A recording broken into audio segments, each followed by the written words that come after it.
The night my parents told me I wasn't worth investing in after I asked for $10,000 to launch my small app development startup, something in me locked up. It wasn't the money that hurt. $10,000 isn't a fortune, but the way they said it, like my ambition was an inconvenience they needed to shut down quickly. My name is Janelle Carr, and I've spent most of my life learning how to shrink myself so the people I loved could feel bigger. Still, even with all those years of practice, nothing prepared me for standing in their living room, holding a prototype I built after months of work, only to hear the sentence that sliced straight through me. Janelle, you're not worth the investment. No questions, no curiosity, not even a pause. Just rejection, delivered like fact. I closed my laptop, slowly reminding myself to breathe, reminding myself that disappointment wasn't new. But what came next was new, so sharp, so clear it felt almost surreal. Because only a little while later I learned exactly what my worth was, compared to someone else in my own family. Not $10,000, not even close. $326,000, a brand new BMW, a luxury lifestyle curated to support someone else's dreams. And shortly after that, they came for me again, asking for something even bigger, something that would have destroyed everything I had fought to build. If you've ever been underestimated by the people who were supposed to believe in you, stay with me. This story might hit closer than you expect, and your support truly matters. If this feels familiar in any way, I'd be glad to have you stay for the rest. Growing up in our house was its own kind of education. From as early as I can remember, the hierarchy was clear. Cassandra Carr stood at the center of everything, and the rest of us orbited around her.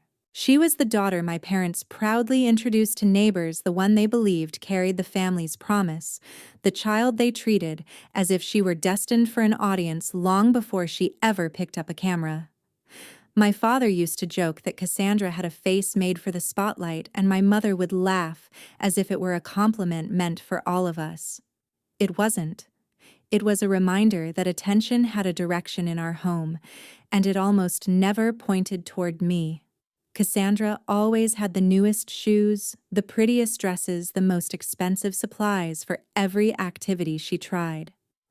When she decided she loved painting, they bought her a full art set. When she wanted dance lessons, they enrolled her immediately. When she wanted a themed birthday party, no detail was too small or too costly. Her celebrations were practically productions, balloons, music, catered food, elaborate cakes, shaped like tiaras or stars. Mine were held in the living room with grocery store cupcakes and paper plates. There wasn't anything cruel about it on the surface. It was simply the norm, and norms become invisible when they stay consistent long enough. I learned early that if I needed something new, clothes, school materials, anything for class projects, I had to make do with hand-me-downs or whatever discount items we could find. When Cassandra outgrew jackets or shoes, they were passed to me even if they didn't fit well. I didn't complain. I figured it was better not to draw attention to myself in a house where attention was already a limited resource. As I got older, I found myself gravitating toward computers, fascinated by how things worked behind the screen. I spent hours tinkering with old devices, fixing them, breaking them, fixing them again.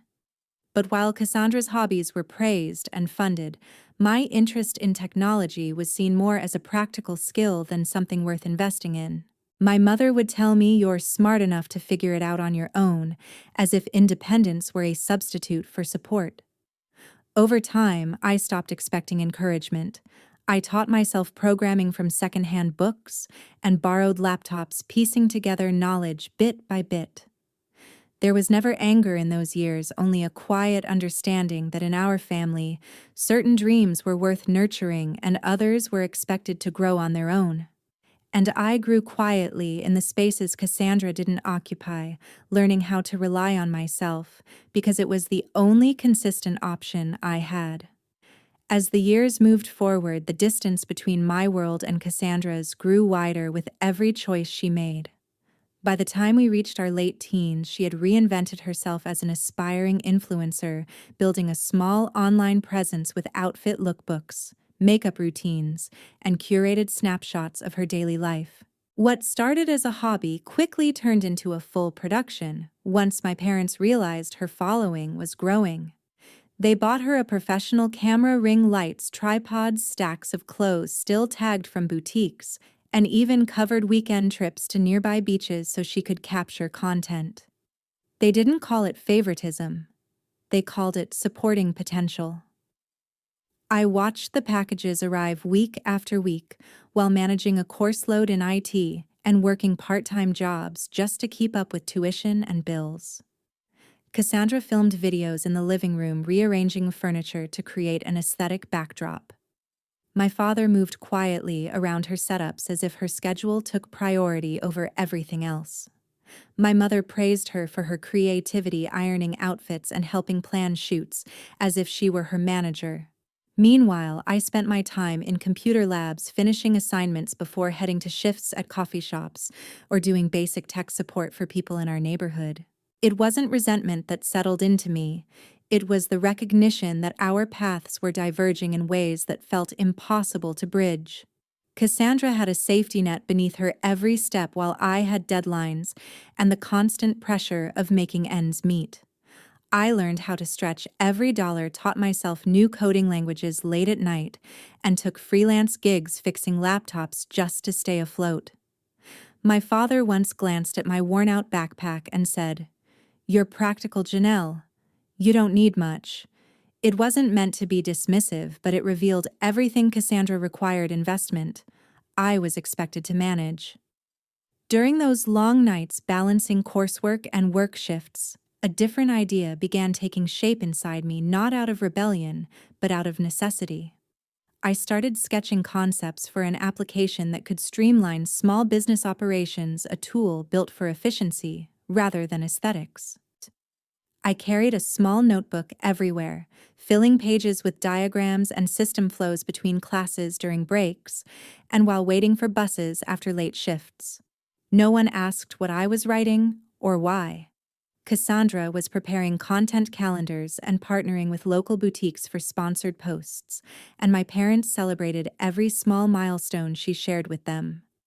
I kept my growing interest to myself not because I feared judgment, but because I understood the pattern in our home.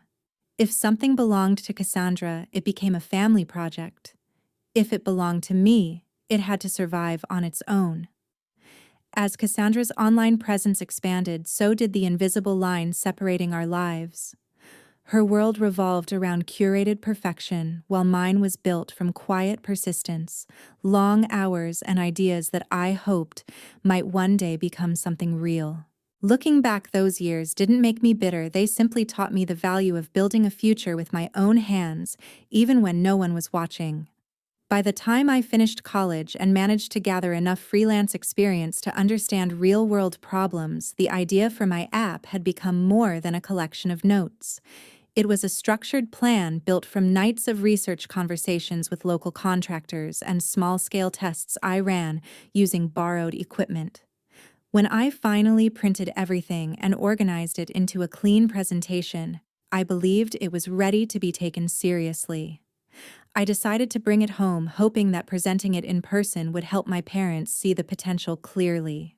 I waited until both of them were sitting in the living room before laying out each part of the plan: the market need I had identified in Jacksonville, the early prototype that showed how tasks could be automated, the list of technicians who had already expressed interest in signing up once the app launched, and the projected costs to get it off the ground.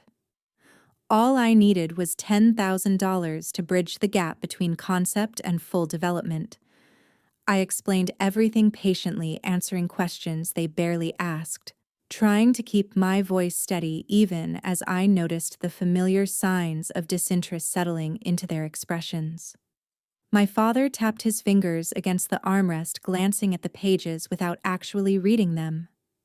My mother nodded absently, her eyes drifting toward her phone whenever it buzzed with updates from Cassandra, who was busy preparing another sponsored post.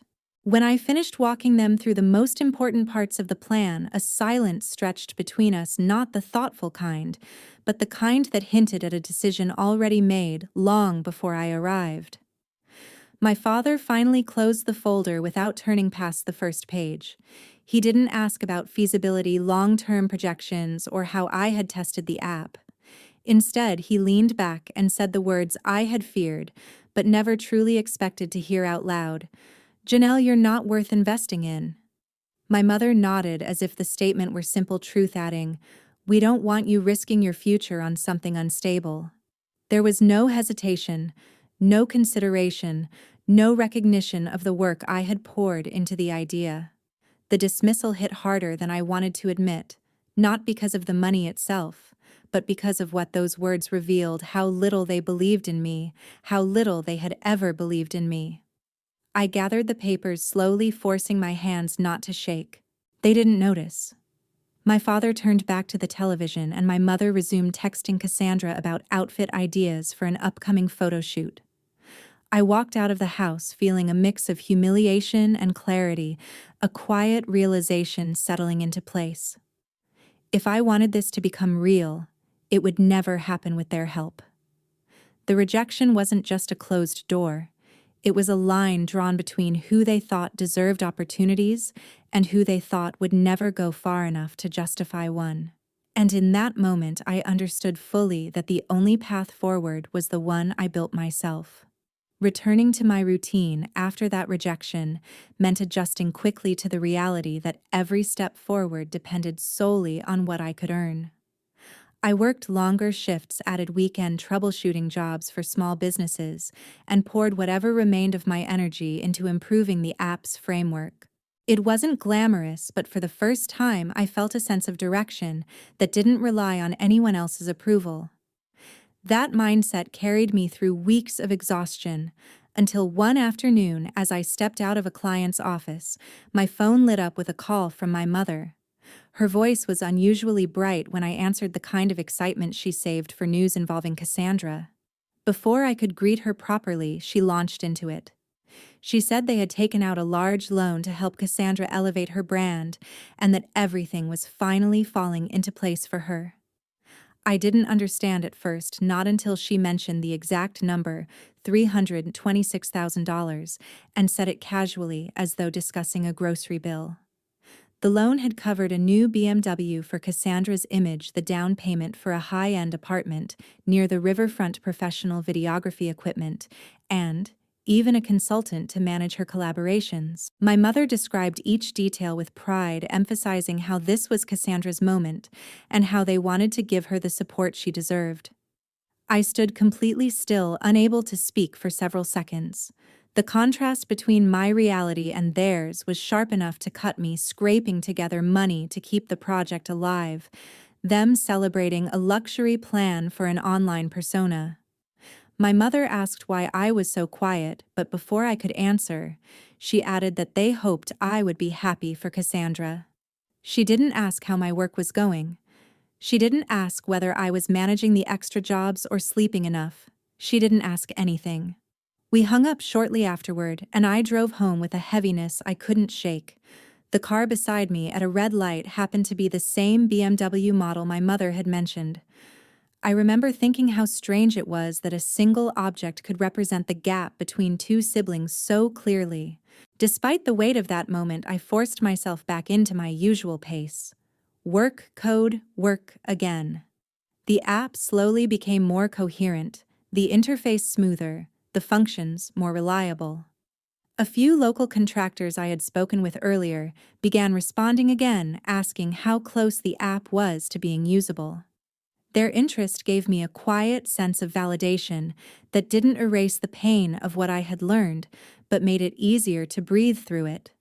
That period taught me something important, not about success, but about endurance.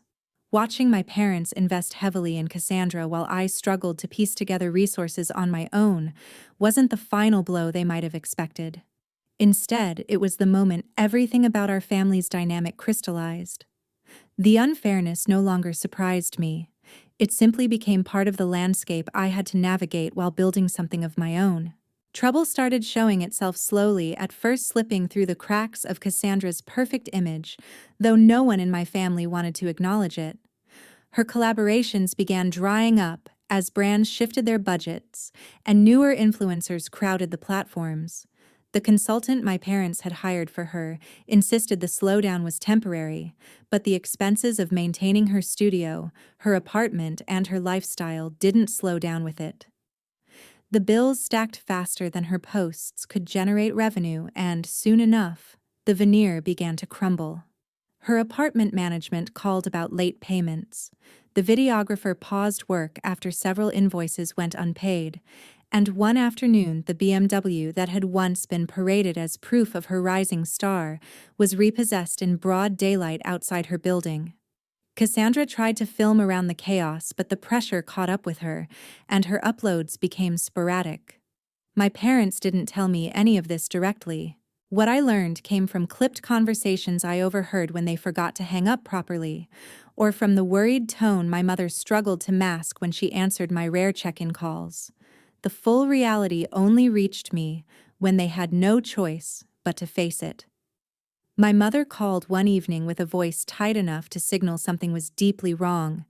She explained that the bank had flagged their loan as high risk after several missed payments, and their credit score had taken a severe hit. They were behind on the studio lease Cassandra no longer used, and late fees had pushed everything further out of reach. She hesitated before admitting the number they needed to stay afloat: $150,000. Before I could respond, my father took the phone, his tone firm as he told me it was time for me to step up for the family. He said I had a stable position now that my company seemed to be doing well, and that helping them was the responsible thing to do. It wasn't a request. They spoke as if the money already belonged to them. When I asked why they had taken out such a massive loan in the first place, my father dismissed the question and insisted that Cassandra had been on the brink of success, and they couldn't let her momentum die. My mother added softly that they had no one else to turn to. I told them I didn't have that kind of money. Even if I had, sending it would have jeopardized everything I'd worked for. My father didn't accept that answer. He said I was being ungrateful, that families helped each other, and that I was choosing to abandon them in a crisis.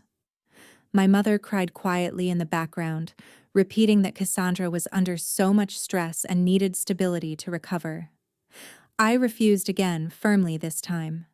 After that call ended, the messages and missed calls piled up: long texts from my mother, angry demands from my father, and desperate pleas from Cassandra insisting I was the only one who could fix this. Every time my phone buzzed, I felt the pressure they were trying to put on me, but I didn't bend. Not this time, not after everything. The tension reached its peak on a morning that should have been uneventful, one where I was focused entirely on preparing a new batch of updates for the contractors testing my app. I had barely settled into my desk when loud, hurried footsteps echoed down the hallway outside my office, followed by sharp knocks that didn't wait for permission. Before I could react, the door swung open and my parents stepped inside with Cassandra, trailing closely behind, all three wearing expressions that combined anger, desperation, and entitlement. My father declared that we needed to talk, while my mother insisted there was no time to waste. Cassandra stood in the center of the room with her arms folded, and before anyone else could speak, she accused me of being selfish for refusing to help them. She said I was letting her life collapse, that I was choosing to watch her drown even though I had the means to stop it. My father added that real families don't abandon each other when things get difficult, and my mother demanded to know why I thought my work was more important than their crisis. They didn't ask if they were interrupting. They didn't ask if I was okay. They didn't even acknowledge that they had invaded my workplace without warning. They simply expected me to surrender. My father then revealed the reason for their sudden appearance. They wanted me to sell my company, liquidate everything, and hand over the money. He said it as if it were the most logical solution in the world, as if the years I had spent building my business were insignificant compared to Cassandra's failed influencer career. My mother added that they had already spoken to someone who could manage the sale quickly, implying decisions had been made without my consent. Cassandra meanwhile argued that her downfall was temporary and that this sacrifice would keep the family whole. Her tone suggested she believed I owed her. This owed her the chance to rebuild an image funded by everyone but herself. Hearing their demands, something inside me snapped, not in anger, but in clarity. I told them calmly that my company was not for sale, and that I would not jeopardize my future to fix consequences they had created. They tried to interrupt, but I kept speaking. For the first time in 20 years, I said every truth I had swallowed, how they had invested in Cassandra, while overlooking every accomplishment of mine, how they had dismissed my dreams, how they had poured hundreds of thousands into her without hesitation, yet refused me 10,000 when I needed it most. I told them I had built everything in that office alone, without their support, without their encouragement, without any belief from them. My father called me ungrateful. My mother called me cold. Cassandra said I was destroying the family. I told them I was done. When my father stepped forward again, expecting compliance, I pointed to the door and told them to leave. They stood frozen for a moment, shocked that I would dare push back, but I didn't waver. When they realized I meant every word, they walked out one by one with disbelief etched across their faces. Before the door closed completely, I said the last thing I needed to say. I'm not saving you anymore. In the weeks that followed our confrontation, the distance between me and my family settled into something permanent, not because I forced it, but because they finally realized I wouldn't be the safety net they had counted on. I learned what happened to them only through fragments that reached me indirectly, small pieces passed along by people who lived near my parents' neighborhood or who once followed Cassandra online. Their house, the one they had fought so hard to keep afloat, slipped into foreclosure after months of missed payments, and the bank reclaimed it without hesitation. Neighbors watched movers carry out what remained, and no one knew where my parents planned to go afterward. Cassandra didn't stay with them. Her boyfriend offered his apartment temporarily, but it was nothing like the curated space she once showcased on camera. Without the BMW, without the studio, and without the image my parents had worked so hard to polish, she disappeared from social media entirely. The posts that once filled her feed with flawless poses and luxury backdrops were replaced by silence. Her followers drifted away, and brands stopped asking for collaborations.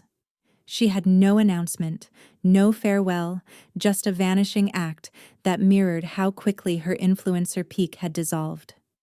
As for my parents, they stopped calling after the day I refused to sell my company. At first, I expected another wave of angry messages or guilt-laden demands, but instead I received nothing. Not even a final attempt to persuade me. Their absence felt deliberate, not like acceptance, but like avoidance. Pride and shame made a surprisingly similar shape when they refused to acknowledge how deeply they had ruined themselves. Meanwhile, the world inside my office took on an entirely different trajectory. Without the chaos of their financial disaster hovering over me, I found more room to breathe and more clarity in the direction I wanted my company to grow. Contractor feedback became overwhelmingly positive, downloads increased steadily, and word of mouth attracted more users than I had projected for the first year. A local business group nominated the app for a small innovation award, and although it wasn't something grand, it reminded me that progress didn't require applause, just persistence. The biggest shift came when I upgraded my living situation. After months of saving and seeing the company stabilize, I moved to a quiet apartment near Riverside. It wasn't extravagant, but it was peaceful morning walks by the water, a workspace with natural light and a sense of ownership I had never felt in my childhood home.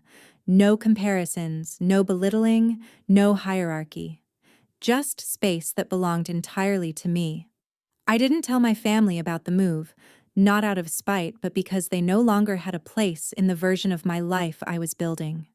I heard eventually that they were renting a cramped place outside the city and keeping to themselves.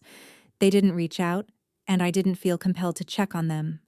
The years of favoritism, the disregard for my work, the way they only appeared when they needed something, none of that had vanished. Their silence didn't erase the past, and it didn't obligate me to reopen a door I had finally closed. Choosing myself wasn't an act of cruelty. It was the first act of fairness I had ever given to my own life. Letting go of them wasn't easy, but it was necessary. For the first time, my future didn't feel controlled by their approval or their expectations. It belonged to me fully and without compromise. What I learned from all of this is simple: choosing yourself is not selfish, it's survival. You can love your family and still refuse to be the solution to problems they created. Your worth isn't measured by how much you sacrifice, but by how firmly you protect your future.